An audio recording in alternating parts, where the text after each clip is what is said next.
গেছে, তাড়াতাড়ি ভাত বাড়ো। হ্যাঁ, তুই হাত মুখ ধুয়ে টেবিলে গিয়ে বস, আমি ভাত বাড়ছি। ওমা, জানো আজকে ফোড়নের বাড়িতে মাংস হয়েছে। এই তো, আমিও দেখ তোর জন্য কত কিছু রান্না করেছি। এই মা, শুনেই তো আমার বেশি খিদে পাচ্ছে, তাড়াতাড়ি খেয়ে নি তাহলে।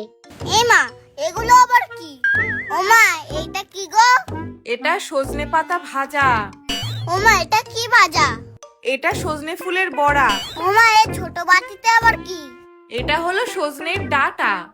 ওমা, এই ঝোলটা কিসের? এটা হলো ডাঁটা দিয়ে মাছের ঝোল, খেয়ে দেখ দেখি। আবার কি খাবার?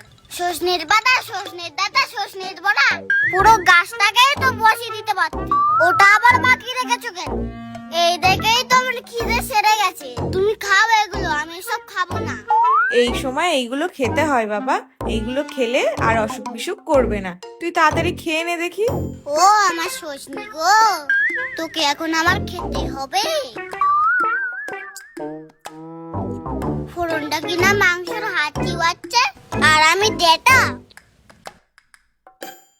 এই দেখো, অফিস থেকে ফেরার সময় ভালো ডাটা পেলাম, তাই একটু নিয়ে এলাম। তাহলে একটু ডাটা পোস্ত করে তো ভালো করে। ও বাবা, বাবা তুমি কি ডেটা ছাড়া আর কিছু আনতে পারো না?